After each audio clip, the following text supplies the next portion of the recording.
മൺമറഞ്ഞു പോയാലും ഒരിക്കലും മറക്കത്തില്ലാത്ത ഒരു ജന്മമാണ് അദ്ദേഹത്തിൻ്റെ.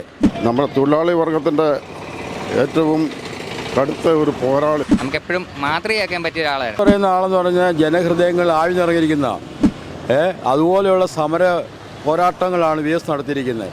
അത് കേരള ജനതയ്ക്ക് ഒരിക്കലും മറക്കാൻ വയ്യാത്ത ഒരു സംഭവമാണിത്. അത്രമേൽ വി എസ് എന്ന് പറഞ്ഞാൽ ഞങ്ങൾക്കൊക്കെ അത്ര പ്രിയങ്കരനായിരുന്നു. അതുപോലെ തന്നെ പുള്ളി അനുഭവിച്ച ത്യാഗങ്ങളും ദുരിതങ്ങളും എന്ന് പറഞ്ഞാൽ നമുക്ക് പറഞ്ഞാൽ ഒടുങ്ങാത്ത രീതിയിലുള്ള കാര്യങ്ങളാണ് ചെയ്തിരിക്കുന്നത്. അദ്ദേഹത്തിന് മൺമറഞ്ഞു പോയാലും ഒരിക്കലും മറക്കത്തില്ലാത്ത ഒരു ജന്മമാണ് അദ്ദേഹത്തിൻ്റെ.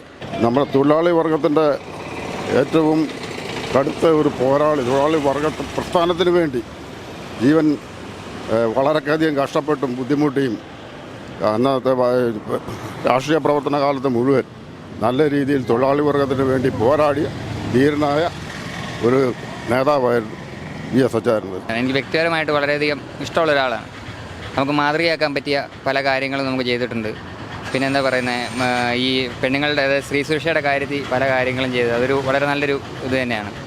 പിന്നെന്താ, ഇതുവരെ യാതൊരുവിധ പ്രശ്നങ്ങളിലോ ഒരു സംവാദങ്ങൾ അങ്ങനെയുള്ള പ്രശ്നങ്ങളിലൊന്നും പുള്ളി പോയി അങ്ങനെ പെടാത്തൊരു നേതാവാണ്. നമുക്കെപ്പോഴും മാതൃകയാക്കാൻ പറ്റിയ ഒരാളായിരുന്നു.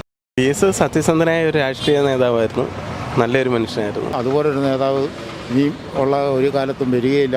അതുപോലത്തെ ഒരു നേതാവാണ്. കർഷക തൊഴിലാളി ആ മേഖലയിൽ കൂടെ വളർന്നു വന്ന ആളാണ്. നല്ല ഒരു സഖാവിനെയാണ് നഷ്ടപ്പെട്ടേക്കുന്നത്. പാർട്ടിക്ക് ഭയങ്കര കനത്ത നഷ്ടമാണുള്ളത്.